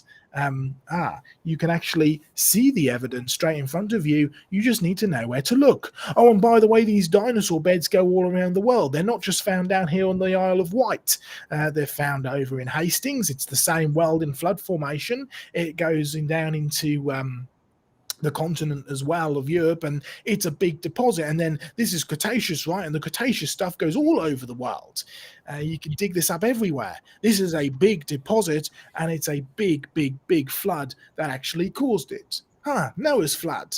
Now I'm going to show you one other thing, because we brought it up on our presentation with Standing for Truth the other day, talking about, flood versus post-flood and where's the boundary and all this kind of stuff, because the Isle of Wight is brilliant for fossils, right? Not just dinosaurs, not just shells, but also things like these creatures. Oh, actually, no, let me tell you a bit about where this is. This is from Baldnor on the Isle of Wight. Now, I didn't quite get to take John here the last time he was over. We went to a place called Yarmouth, but this is just on the other side of the River Yar, right? The other side of the mouth of the Yar, to a place called Baldnor. And you have some rather interesting beds there. It's quite a small deposit, but we'll come on to that in a moment. But have a look at what we found. I go walking along down here because lots of mammal and reptile bones come out of this cliff. Things like turtle scutes, things like little bits of bone from crocodiles. Interesting. When I was walking along, and I found two big chunks of bone, and I realized, hang on a minute, these actually fit together, and they're quite big chunks of bone. Let's go have a look and see what I can find and see if there's any more of this bone down here. I started scraping away, and sure enough, you can start to see some of the bone being exposed just under my finger there. In fact, it actually ended up being an entire fossil jawbone. Absolutely beautiful. You see that gorgeous jet black color? I mean, it was almost complete. It was absolutely wonderful. There's the finished article, right? This is from a Paleotherum. It's sort of a creature a bit like a tapir, crossed with a pig, crossed with a small hippo, right? It's probably more closely related to a tapir. They're probably the living relatives today, but these things seem to be extinct as far as we can tell. They're quite distinctive in their jaw and their teeth and stuff, right? But wonderful creatures living alongside crocodiles, living alongside turtles. So one thing we know for sure is that the climate was warmer on the Isle of Wight back when these creatures lived, certainly much more warmer than it is today. Because, John, you live in Australia and you get big crocodiles, yes? We certainly do. We have fossil ones around where I live, but the living ones only live 300 kilometres north. And it's too cold for them where I live now, because many people don't know that crocodiles' digestion is thermally dependent. They're cold-blooded creatures, and so in wintertime where we live, their enzymes simply stop working. If you feed a crocodile in winter here, you'll kill it. It may like to eat it, but in reality, it can't digest it, so it will rot before it's time to eat it. Well, further north where it's warmer, they will certainly eat all year round. And so you can see the climate affects where crocodiles can live. So they used to be widespread in Australia, and the climate changed before people had anything to do with it at all. And see, this is, I've been to John's place, right, in the middle of winter. And it was warm enough for me to just walk around in my t-shirt, right? So where John is certainly a lot warmer than here in the UK, and yet it's too cold even where John lives for crocodiles. So we're talking a pretty decent climate way back in the past when these crocodiles and creatures were alive, right? Interesting implications for climate change, because just like down in Australia, same here on the Isle of Wight, it used to be warm, then it got colder, and now it's warming back up again. If you want to find out more about climate change and stuff like that, go and watch our trailer for our new documentary. Go and get Fire and Ice and watch that. Go and watch our Creation Conversations program, right? You'll find that very fascinating. A great fossil, and you can see it's buried next to seashells. You see the little sea snail shell there? Full of seashells, this deposit here. In fact, you find seashells all throughout the Baldnor deposits and the Hempstead deposits. Great big thick rows of shells all washed into position. Bedding after bedding after bedding. Beautiful. This is a catastrophic flood dump for sure. No doubt about it. But of course we ask the question then, which flood? Which catastrophe? Is it Noah's flood? Well, you remember I mentioned earlier the dinosaur beds go all around the world. I mean, they're in Australia there with John. They're in the USA. We've dug them up, right? This is a worldwide deposit. But what about the Hempstead beds? How big is that deposit? Well, there's the geological map of the Isle of Wight, right? And you can see down the on the sort of the south west coast, the Weldon Vectis formation. That's where the dinosaurs come out of, right? It's just exposed down here and up here, but it's found all up in the mainland of the UK and over on the continent as well. And you can see this stuff here, the Bembridge limestone and marls. And then down here, this tiny little Hempstead Marls. Now, that's a pretty small deposit, really. That's where these fossils come out of. It's not very big. It doesn't turn up over in this part of Hampshire, doesn't turn up anywhere else on the Isle of Wight. In fact, the Bembridge Marls themselves, the bigger Ice Age deposits, are only about 25 square miles. But the Hempstead Marl, which is where these fossils are coming out of, is only 3 square miles. Now, when you compare this to known big flood deposits like the big flood logjam that you get over at Jurassic Ark, right, which covers about 5 times the size of the United Kingdom, that's a big flood, right? That would require a flood of global proportions to actually form it. 3 square miles? No, it definitely needs a catastrophe. It definitely needs a flood. It definitely needs something to wash all these creatures together, but it's not a global flood. In fact, you can actually see this is your topographic map, which is on display in the Dino Isle, and you can see how it's all hilly up here. In fact, you can actually see down here how you'd have the different islands, 1, 2, 3 different islands over here by freshwater as well. And you can see at the time when the Romans came here how the different islands were there. But you notice where Hempstead is? It's right down in the lowest part. We're down here in a little gully, in a little valley. We're down here in a depression where the ice ended up pushing all of this muck and burying all these creatures. It was a rapid flood dump for sure, but it wasn't the global flood. But it makes one important point. If you want to make a fossil, you need the right process. It's got nothing to do with time. You need the right process, and that process has to be fast, because if you do not have it as being fast, then you're going to destroy your creature long before you have a chance to actually fossilize it. Not Noah's flood, it's a glacial deposit, but it was definitely rapid. Otherwise, you'd not have any of these fossils in here in the slightest. Well, that's the end of my slideshow. I'm going to stop sharing there, come back to you guys, and I think that was pretty interesting there. Some of the great new research. Pray for us as we continue to look for fossils and stuff on the Isle of Wight. But John, what do you think of that? That's a brand new little report there. Just a question, Joseph. The Romans, of course, called it the Isles of Wight. Yeah. WIGHT, as in the color white, correct? Well, the Romans specifically called it Vectis. Okay, that's fine. So it's us who's called it the Isle of Wight. Yeah, it's us that calls it the Isle of Wight. Yeah. But they said there were 3 isles, right, which of course implies a lot about sea level change. It does indeed. Yeah, we had a big conversation. We were down at Brading Roman Villa, one of the biggest villas uncovered on the island, right? There were 10 villas, and interestingly enough, no forts. So it would suggest that, well, the Celtic people who are living here didn't actually have much trouble with the Romans, and they were really just sort of allowing the Romans to come and take them over, because there's no evidence of forts, no evidence of needing to protect themselves like you have up in Norfolk, right? You have a fort every so often all the way around the county. But yeah, there was definitely 3 different islands here. And there's a couple of different ideas. Obviously, we've dealt with stuff about sea level rises and stuff. One of the suggestions is that this is actually silt build-up. Now, it's true that there's a lot of silt there for sure. It's true that there's a lot of shingle there for sure as well, as you dig down, and the place still floods. But when you consider the elevation of the land and you consider how much silt you'd need to build up in order to get it to that point, there just simply isn't enough. So it would certainly suggest, yes, I'm sure that silt build up. Yes, I'm sure that a big tsunami in the 1600s had something to do with it, but I think there's a definite implication there for sea level rise, because you can go to places like Hempstead, and you could go to places like Brook Bay, right, where all the dinosaur beds are, but right on the top of this bed you have a layer of seashells. The sea level was definitely up there. And this isn't Noah's flood, by the way. It's far too small and too localized to be Noah's flood.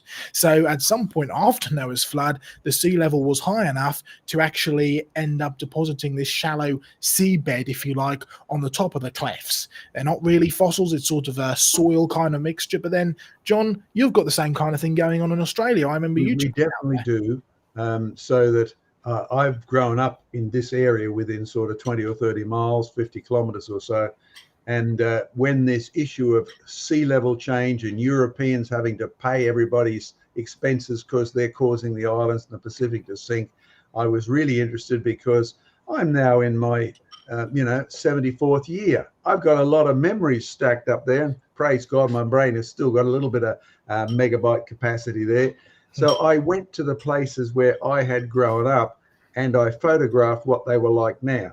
Then I went to the historical archives, particularly on one beach, just on the other side of the river. We have an area called Sandgate or Redcliffe, right? And I got all the photos of the sea at high tide back to the 1880s. Now, that beach has not changed one bit in 120, 130 years. You can see exactly the same levels. On the other hand, when David Attenborough came out here, the one thing that really puzzled him was Aboriginal stories, because what they were saying is the sea has come in since we were first here, because we used to live way out there, and they basically were pointing out past the barrier reef. This really puzzled, because I remember learning at university, corals grow so slowly, the barrier reef must have taken millions of years to grow, and even the evolutionists only talk in terms of tens of thousands of years for the Aborigines being here. But basically the evidence shows the Aborigines used to live way out on the edge of what's called the continental shelf. There was no barrier reef when the Aborigines came. So therefore the water has come in, and all of their traditions say it was out there one day and it was in here a few days later, and we had to run for our lives. And the evidence shows they're right. The barrier reefs, the coral does not take millions of years to grow. Secondly, the climate change that produced whatever caused the sea to rise had nothing to do with Aborigines industry or anything like that. It had nothing to do with Europeans, because you guys weren't even sniffing around doing too much in industry or technology in those days. So all of these bits of information, whether it's the Isle of Wight or whether it's the beaches around Australia, are a definite kick in the teeth to all the climate change gurus who are spouting nonsense. And there is one other thing. I did notice, and I think it was your Hempstead deposit, you had silt shells, silt shells, and I thought, there's our strata machine. It's exactly the same. Those shells and that silt have come in from one direction and they moved across and they've gone to another. Wonderful evidence that that's how strata form, not one on top of the other. Yeah, for sure. And you can see that all throughout the island, actually, these bands and bands and bands of shells and stuff. It's remarkable. It's interesting because you mentioned, you know, where the white and the name of white and where that came from, right? Because there's a lot of controversy over where the name white came from. The closest we can get, there's suggestions that it originated with the Celts, which basically means to divide up, because the Solent had divided up the island basically, and that could have interesting implications about sea level rise as well, because we know at some point there was a massive cutting of water between where the Solent now is, which is between the mainland and the Isle of Wight. It would have cut through chalk, right? Was that at the end of Noah's flood? Was that more recently? One of the ideas is that it had to do with, as the sea level rose, it kind of cut it through, ice age, all this kind of stuff, right? And it's interesting that the Old Celtic name seems to imply a verb. It's a physical cutting away of the island, so that could be an interesting implication with you know, sea level rise and stuff like that. The Vectus, the name Vectus, basically has the same root word. It kind of means island, more lifting, moving away. And then you find in the Doomsday Book, the record of the island is Wit, which means basically island, a place set apart. And so that's where Wit became White over the years, so Isle of Wight, right? But it's interesting, you go back to the oldest name, that Celtic thing, and the Latin, because it sort of means, it can refer to an island, but it also means a lifting up. So there's some interesting implications there to when it became an island and also how it became an island. So it really does pay to learn a little bit of the history, particularly the history of words, because you'll find that a lot of the time, names of place names are actually descriptions of something that happened, or descriptions about the place that has been kind of lost in time because we no longer speak that language. I mean, we say Isle of Wight today and you instantly think, oh, it must be after the White Cliffs, right? And I always remember my little brother, who was only just a few years old the first time he came here, come off the ferry, right? Now, we were in the dark ferry down below in the car, right? And we drove off, obviously bright lights, and he goes, oh, wow, it really is whiter down here, isn't it? You know, out on the island. So, but It's got nothing to do with that. It's got nothing to do with the color, but to actually understand what he's talking about, you not only need to go back to the old Anglo-Saxon, and then you need to go back to the old Roman, you need to go back even further to the Celts, and you get an interesting story about how the island actually came to be. So it really is worth digging back into it. There is one other thing, Joseph. I was on the Isle of Wight one year and checking out the lichen. Now, I know most people don't do this sort of thing. Oh, I love it. Yeah. I love lichens. Yeah, I know. They are incredible mixtures of, what is it, fungi and algae together that mutually benefit each other. But there's some lichen there that, I mean, there's one tree that we looked at, a huge tree, right? And it had lichen that no longer exist or don't multiply and spread on the island or even on the mainland. And so it pointed back to, number one, the age of this tree, number two, the Roman habitation and bringing this sort of lichen, and number three, the climate being different. Can you expand on that? Because you know a lot more about lichen than I do. Yeah, sure. I've heard of this lichen. Can't say I've studied it intensively, but I'll have to come with me. We'll do some lichen. I know, absolutely. Lichen is a fascinating. There's a whole debate over whether it's a symbiotic relationship versus an overtaking relationship. Either way, I suspect it was symbiotic in the beginning.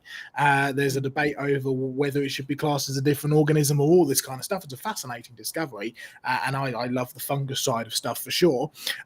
Yeah, lichen is interesting because it requires clean air. You don't find a lot of it in your cities with your smog and everything. It needs clear air to actually breathe. It can take quite a long time to grow, but the cleaner the air and the better the quality of the air, the quicker it can actually grow and spread, right? So it for sure points back to the Romans. It for sure points back to the age of the tree, and that's astonishing in itself. And you'll find that the Doomsday Book is very, very, very detailed, even down to the point of trees. All right, now the place where I used to work, there was an enormous lime tree. Now, this isn't lime as in the fruit lime, right? This is the English version of lime. Goes back to the same root word from the glue and stuff that you get from the limestone, right? So it's a huge, great big tree, hollowed out inside, but that was so significant, it was even recorded in the Doomsday Book. So it's well over 1,000 years old, right? And it's enormous. So you'll find that you can actually have records of these trees. So it stands as a testimony to the age of the tree, but also to the fact that, okay, the Romans came and they brought something with them.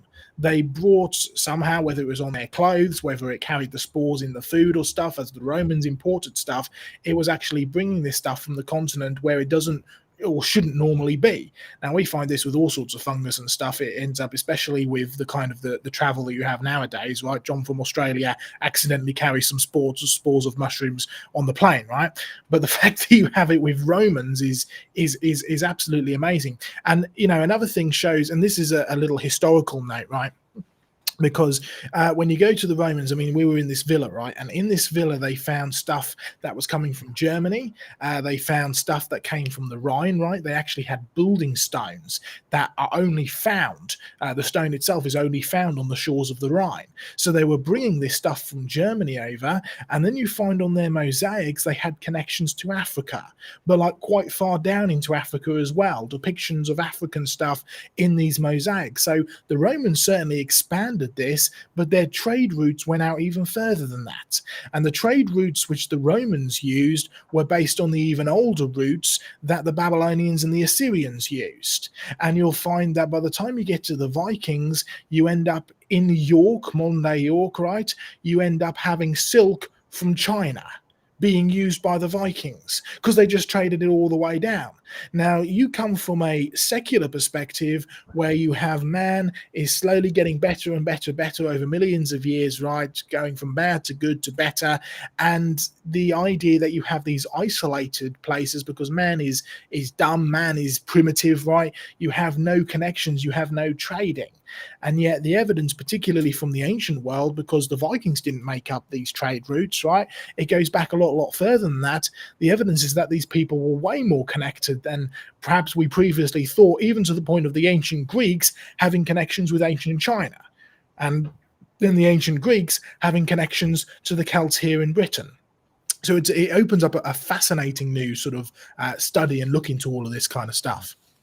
Can I just add one last thing about a word you use that's probably puzzling your listeners in Canada and Australia, because it puzzled me as I grew up. You've talked about the Doomsday Book, but I know enough history to know it was compiled by the victors. So why on earth are they talking all about doom when it's really just a list of how many cows and beehives there were in your old town of Hunstanton, right? And who owned what castle and all of those sort of things. It's the domestic book, right? So it's the Domesday book, and we pronounce it Doomsday. So for those of you who need to know words, it's not the doom the Normans found or the doom the Anglo-Saxon, well, whoever the locals were at Hastings. It's the Domesday book, the number of people. It's a big census, isn't it? It's basically a big census, yeah. When William the Conqueror took over in 1066, he issued it, I think it was in 1085, because he needed to essentially raise taxes to pay his army that had just invaded Britain, right? And he also wanted to do this survey to assess the wealth and the assets of all of his subjects throughout all of the land. And of course, if it was also not only a way of understanding how rich they were, but also how special their land was. So that's why if you had really special trees or a really great, asset like a woodland or stuff like that, that would often be written in as sort of an afternote, right? He's got this amount of woodland, but it's also quite a good woodland because he has this, right? Now, the Anglo-Saxons were great at coppicing. So they would basically nurture their trees. Coppicing is a term we use in like woodland management and stuff. It's where you basically chop the tree it's almost down, but you leave enough for it to then grow back up. It works well with stuff like hazels and stuff, but you can do it with just about any tree. You chop the top bits off and let the new fresh shoots grow, so that after a few years you can chop them down and use them for wattle and daub, which is when you weave all of your thin bendy sticks that you've been coppicing and then plaster it in mud and poo and you get a nice house, right? Now you'll find that this lime tree place where I used to work is actually being coppiced. It's been coppiced over and over again, so you have a huge, I am talking like absolutely enormous diameter of the tree, but it's quite short. It's only a sort of, probably 3.5 meters tall at this round bit, and then it all goes up in the little shoots, right? Because it's been consistently coppiced over the last 1,000 years. So there's a little bit of a sort of sidetrack, but yeah, this Doomsday Book was essentially a census. It was an assessment of the wealth of the land for the conqueror to find out how much he could basically get off of them. In fact, just jumping off the back of this, John, and talking, because we're talking about lichen and we're talking about fungus and stuff like that. I as a project that I think would be good to do, a lot of people will know about our book Tights, Mites and Fossil Fights. Right now, I'm great because I came up with that name, right? And we were brainstorming the name in Australia, and I thought, hey, here's a great thing to do, and it works really. Oh, there we go. Sam's got it. It's absolutely great because it uses real examples from real research that we've done. But I've said for a long time, and I know you think the same, John, and you as well, probably, Diane. It'd be great to do a similar book, very picture, very visual heavy, right? On design, something along the lines of Flowers, Fungus and Fossil Fanatics, which I think would be a really good title. Right? Flowers, we can look at design, right? Diane's done the flowers and the orchids and stuff today. The fungus, of course, we've got a whole presentation on fungus design, but we can look at lichen and stuff like that. And John, do you want to very briefly comment, because in terms of fossil design, I believe trilobites have got something quite interesting. I think you spoke about it a little bit the other night. Is that right? I certainly did. And just a reminder, since you and I have dominated this conversation, we've got half an hour or so left. It's probably time after this to move to general questions that have come in. So yes. Get yourself ready and put up where they can get Tights, Mites and Fossil Fights for our viewers. Yes, on Search for Truth the other day, have a look at it. We did a wonderful presentation on design. Diane's there, I'm there. And in terms of the trilobites, I love trilobites, and we actually got to the point of photographing their lenses. This is a fake ops one, a rolled up one, where everything was so well preserved, because we've discovered the trilobites, when they were frightened, they'd normally live like that. Then they'd roll up suddenly, and they were preserved beautifully. So we discovered, we know an awful lot about trilobites because you can cut them in two, see their nervous system, see their muscles, and you can even extract their eye lenses, because the lenses are made of calcite.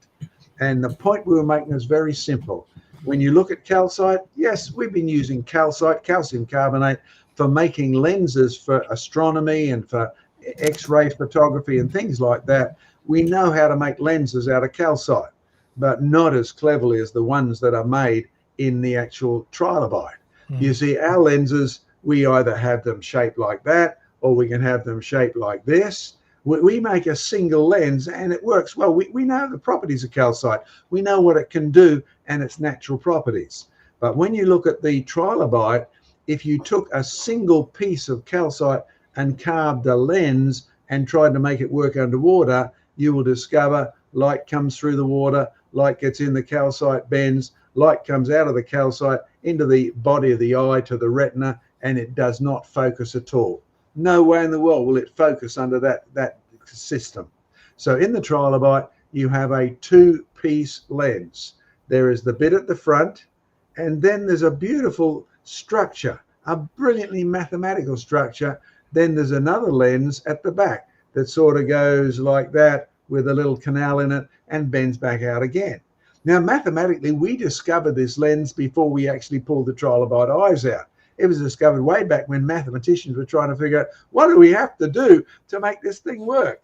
And in reality, you have to make a trilobite eye exactly the same. But we can't do it. You know why not? When we get two bits of calcite and we carve the lenses and fit them together, you and I may not know it, you and I mightn't even see it, but our calcite pushed together has a space. It might only be 2 molecules of air thick, but it's still. Remember the properties of light? It changes speed and direction depending on what it's going through. Water, one speed, one direction. Calcite, another speed, another direction. Space, another speed, another direction. Calcite again, third, fourth speed, fourth direction. It never focuses either.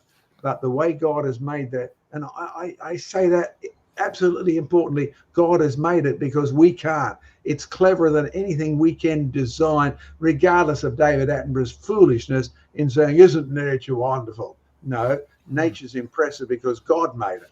And the calcite lens, it naturally never does what you see in a trilobite eye. The trilobite is not a natural result of the properties of calcite or anything it's made of. It's provably a creation. They can see more of that on the Standing for Truth episode we did, what was it, last Thursday night. Or you can get, if you want to stream this kind of stuff, there's a whole program, John, which you did, I think, called Defeating Dawkins and Darwin, something like that. You can find it, and it deals with that as well as koala bears and all sorts of fun and interesting stuff. But it specifically deals with objections that Dawkins and Darwin have actually put forward against the creation. So that's well worth checking that out as well. Right, we've got about half an hour or so to deal with some questions. So what we'll do, as always, is we'll run through the questions that have been given on the stream. We've got a couple of questions in reserve from past presentations, but let me just put this question up first here. Right, it was one that was actually emailed into us, so it's a little bit amusing, but also has an implication which we can comment on. If you remember, a few weeks back we did a whole program on veganism. Right, have a look at what was emailed into us. Question from Daniel Hitchcock here. Daniel, the biblical Daniel that is, records looking healthier after 10 days on veggies versus other uglies on the King's dainties. Should I try more veggies, cutting out fat, unclean meats to look handsome?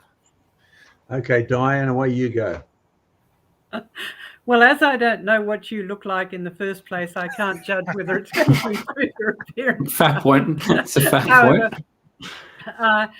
In general, variety is not just the spice of life. It is actually good for the body because God has put different nutrients in different things, and He's given us a wonderful variety.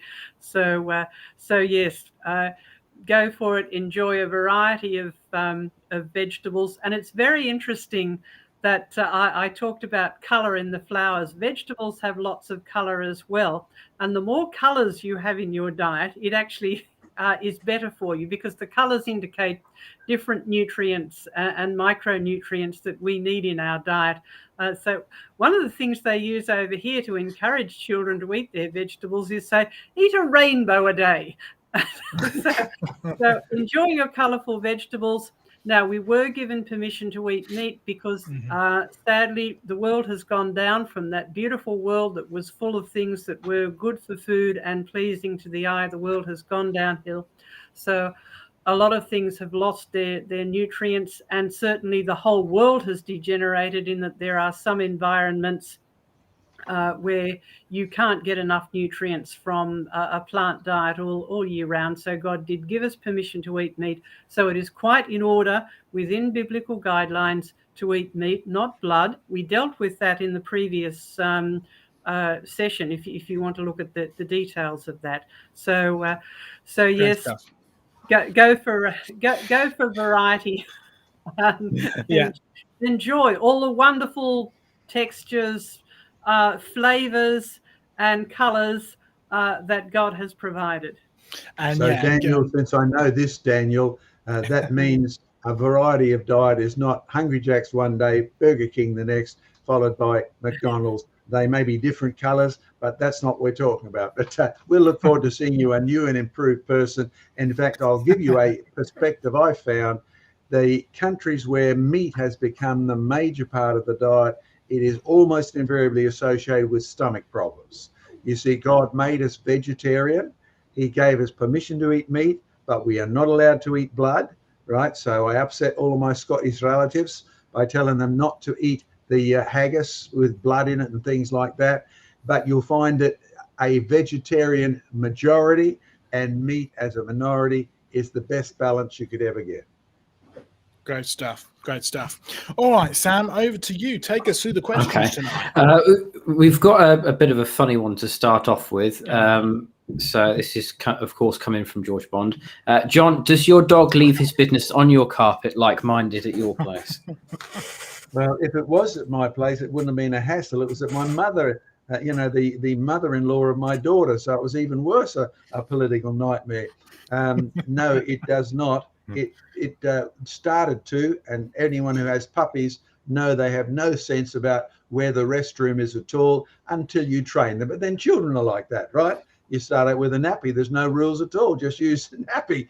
And then to find that you can't put a nappy on a dog or a pussycat. So they do require a bit more training. So now he knows where to go. George, train your dog a little better, or stop him being frightened by my daughter's mother-in-law. Take your pick. There we go. But a bit more serious I hope it's a bit more of a serious question.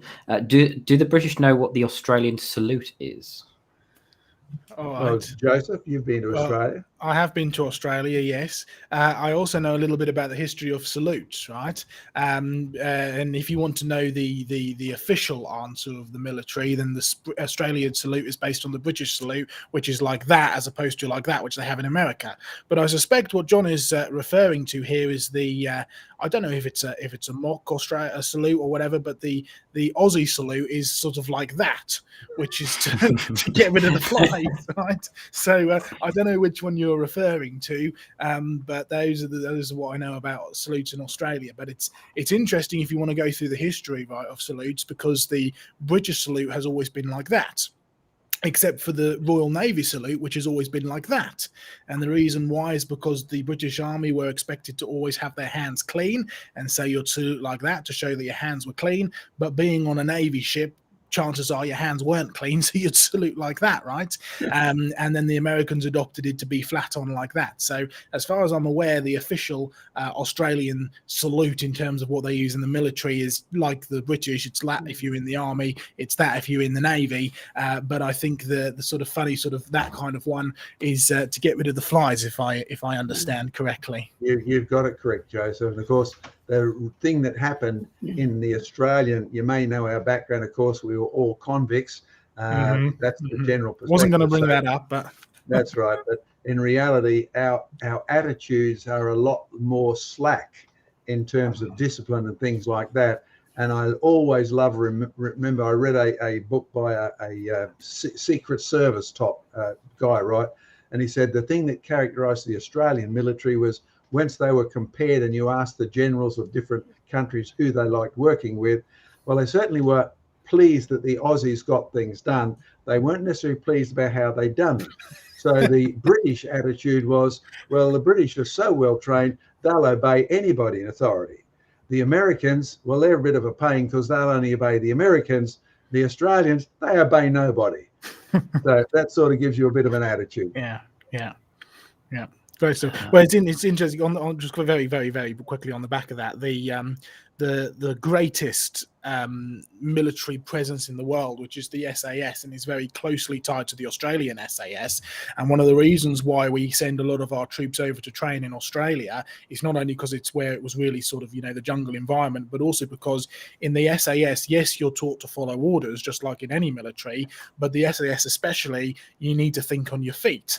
Right? You need to have good incentive. You need to actually be your own leader, so to speak, and work well in a team as well as work well by yourselves. And the Australians do that brilliantly, so they send them over and train them over there as well. So it's interesting getting all of your sort of little bits of history in there as well. But yeah, anyway, carry on, Sam. I've got a question here for Diane from George. How many beneficial bacteria are in soils and stomachs? Well, the quick answer is lots. we probably still don't know all of them. Soil, of course, is full of bacteria and other microscopic organisms that contribute to the plants that live in the soil. So that's another very nice example of symbiosis and mutualism. So yes, you have lots of microorganisms in soil, and they are essential to the health of that soil and to the health of the plants that grow in them. And of course, if you have healthy plants and people and animals eat the plants, that nutrition is passed on to us. So bacteria in the soil, extremely important. There are so many of them, we probably still haven't counted them all.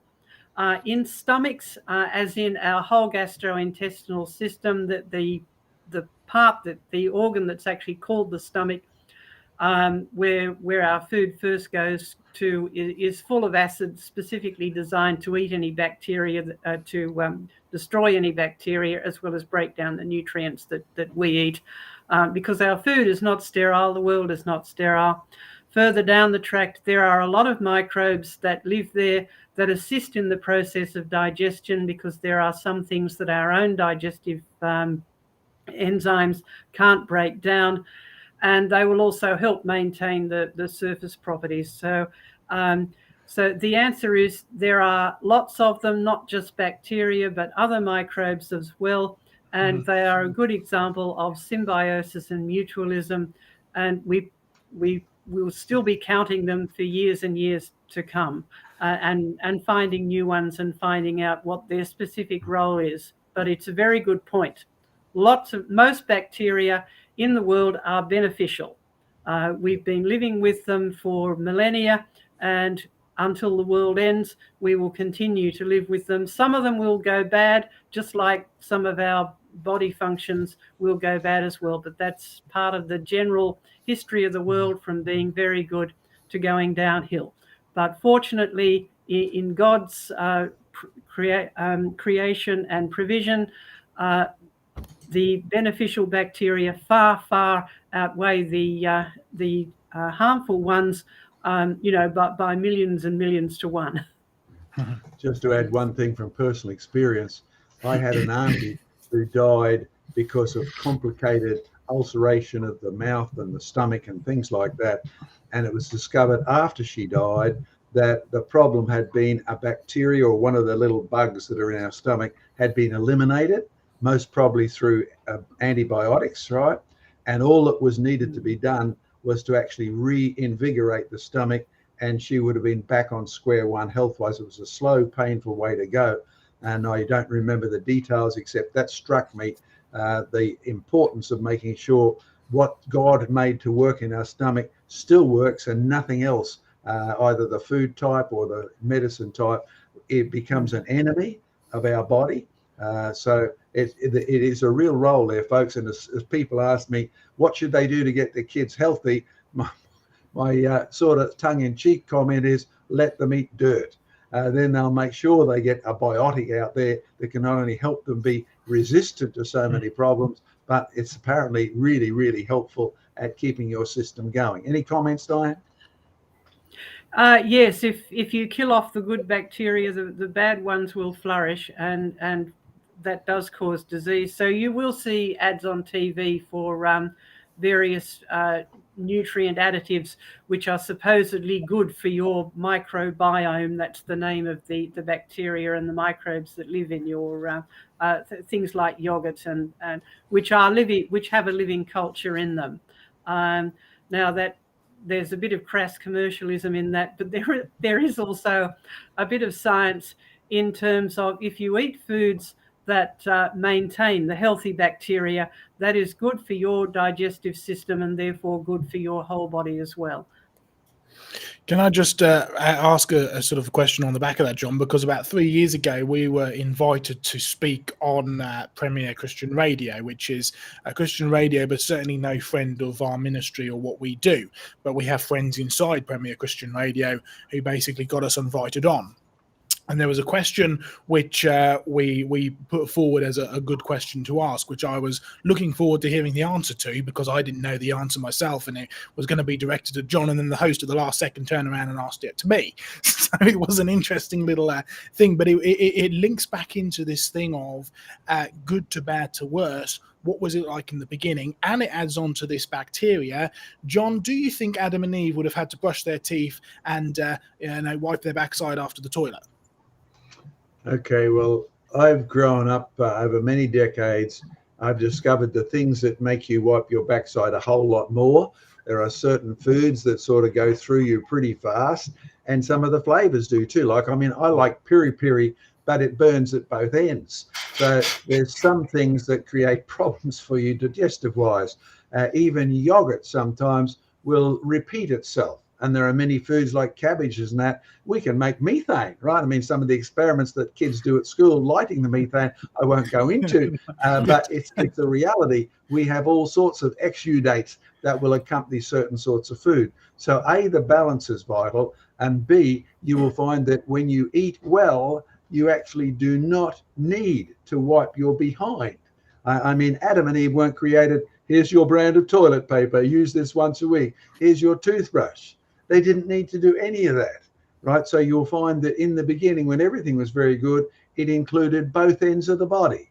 It included dinosaurs at the mouth and dinosaurs at the coprolite that already had a system to remove them from the environment and recycle them. So good is a much broader system. In fact, Diane has a thing about treating Genesis not as theological theory, and she can take this up in a moment, but good included everything. Right, the view, the eyesight, the memory, the mind, the water, the whole lot. Diane, why don't you expand a bit on not using Genesis as a theological theory? Yes, it's important to remember Genesis is the real history of the real world. So when God said that everything was very good, it didn't mean that it was just morally good. It meant that it was physically good. It was good for people's well-being. Now, remember that human beings are body, soul, and spirit. So it was good for all three parts of the body. So we get little hints about that, like in Genesis 2:9, God made a garden full of things that were good for food and pleasing to the eye. And those two things meant something to God. Now, the other thing, of course, is what we've been talking about with the flowers I showed you, the interaction between the different living things. So the individual living things were very good. They were clever. They were beautiful. They had brilliant design. They worked together in a very clever and brilliant way that is pleasing to the eye. And you see people, when they learn something that is really interesting or quirky or something, their faces will light up. We enjoy things like that. That's good for our brains, good for our minds and our souls. And the whole environment was good. So God would have provided everything that was needed, including the right sort of foods that would keep your teeth clean, because if you eat lots of fibrous things, just that normal movement and chewing will clean your teeth. There are microbes, getting back to the beneficial bacteria, that live in your mouth. Some of them will cause a lot of damage because they produce too much acid, but others are not so damaging. But we have saliva, which has the right sort of chemical composition and enzyme composition to keep those microbes just under control, so that the environment in your mouth has just the right sort of acidity, but not too much. So again, you've got an interaction between our bodies and what we eat and the microbes. So everything was very good. And it was physically good. It was chemically good. It was good for body, soul, and spirit. It's not just morally good. It's talking about a whole real world system that was good. I've just got a message here from Daniel. It says, thanks, Diane and John. I don't usually tune in live because of where he lives, but happy to hear my question answered. So he's hoping to look a whole lot better, a whole lot healthier. And there you are, guys. So good job. Great stuff, and thanks for tuning in as well there, Daniel. Great stuff. Yeah.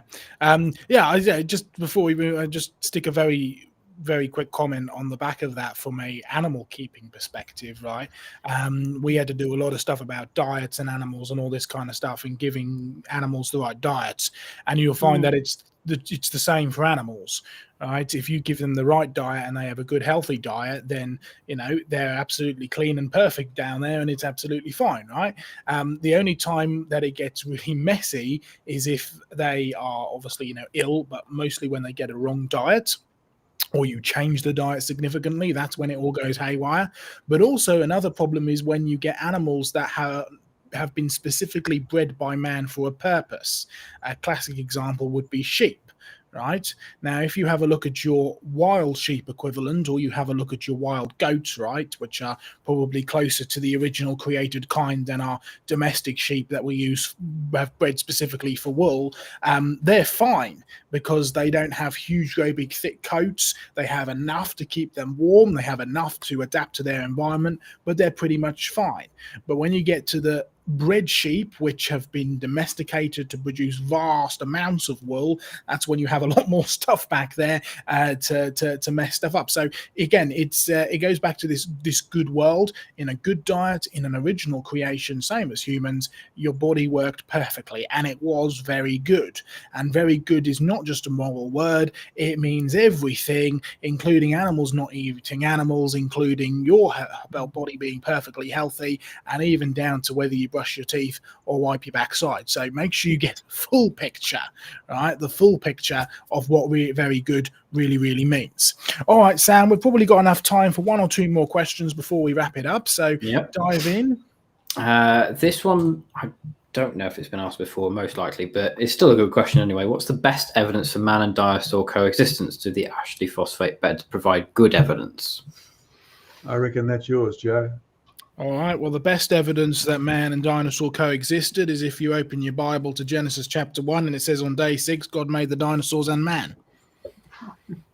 That's the end of that question. What is that? New King James, is it? Yeah. Okay. Dinosaur definition.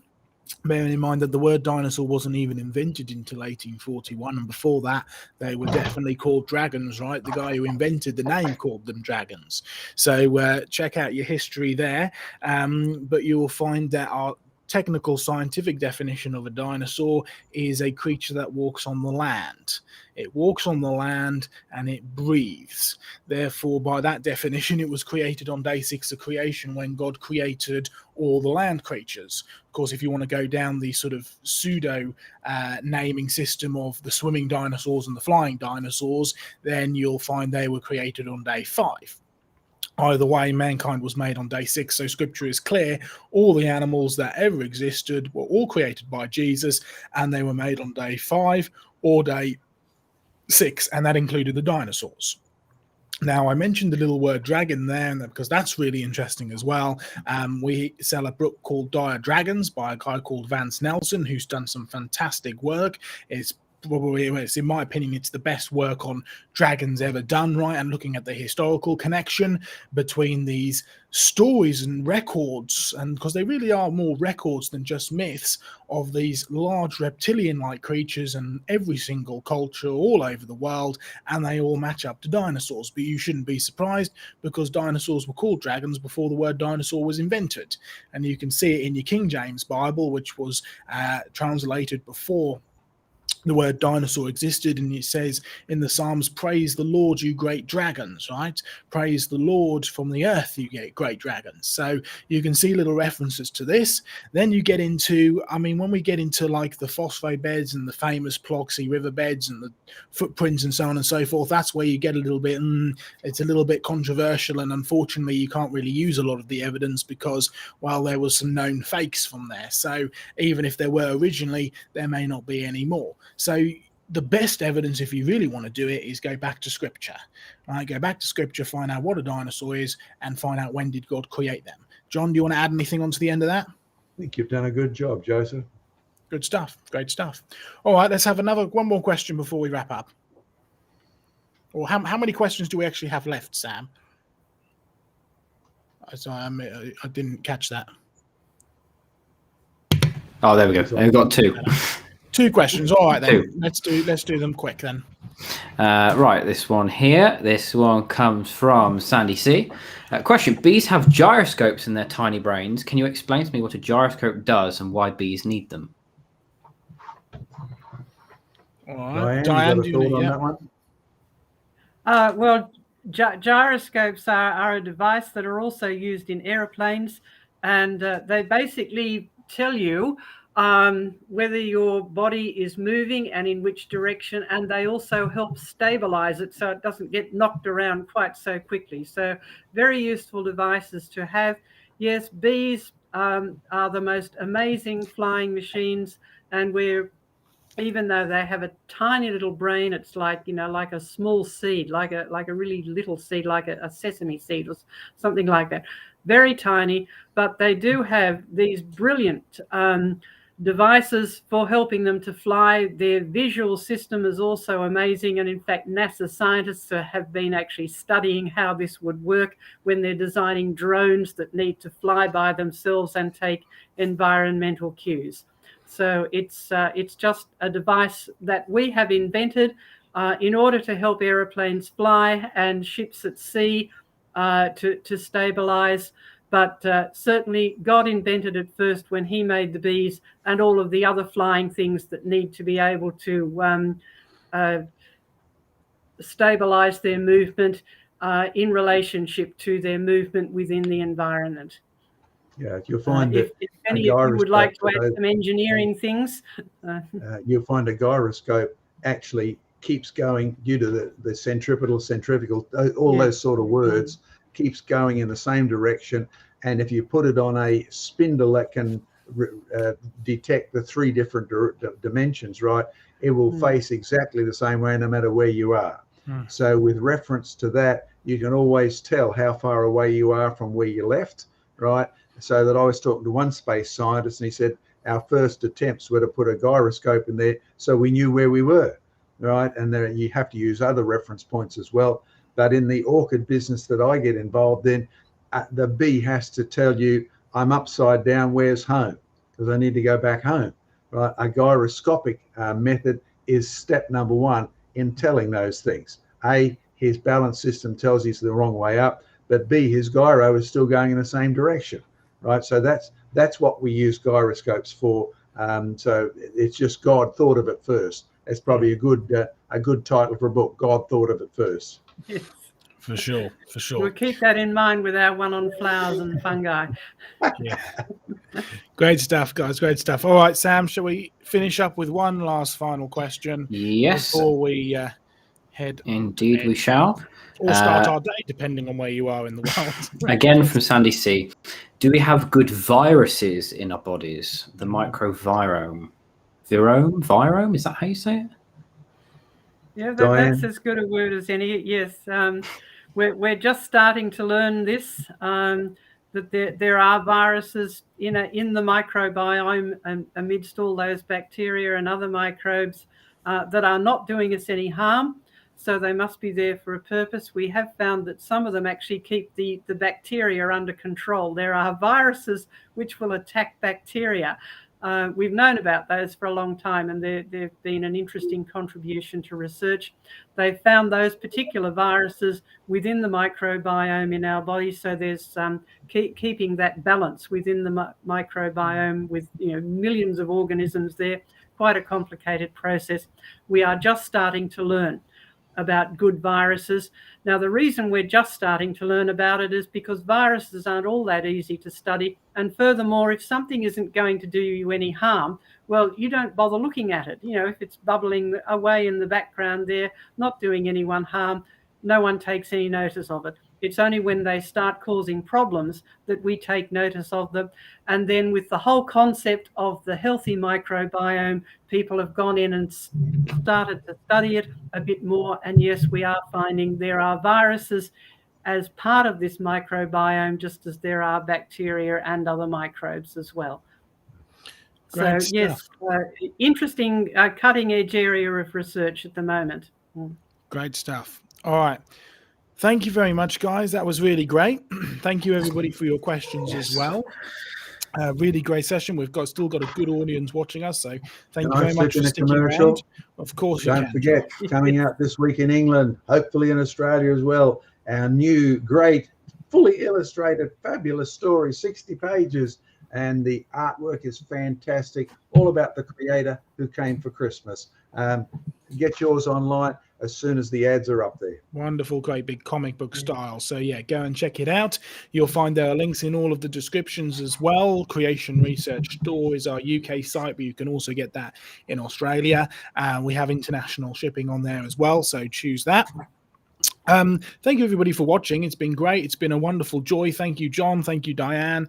Thank you, Sam, for keeping an eye on things as well. It's been brilliant. A few quick reminders. Remember to like, remember to subscribe, remember to share. It really does help us. Look for the super chat next week, because Lord willing, that will be up if everything goes according to plan. So do keep an eye on that. Remember this. Creation Conversations is now available as a podcast, so go and check that out. You can download it, watch it, stream the last ones. Remember our upcoming documentary, Global Warning. We're still in the process of filming and gathering it, but you can go and check out the trailer, as well as have a look at the there's quite a bit of content in the trailer as well, and see if you can spot the agenda just from the trailer, right? So go and check that out. Great stuff going on there. Thank you very much, everybody. John, Diane, any last words? Just uru, as we say in Australia, with a wave and a salute like that. Which salute? This one or this one? All the above. Catch you later, everybody. It's been great. We'll see you soon. Goodbye. Bye-bye. Bye-bye.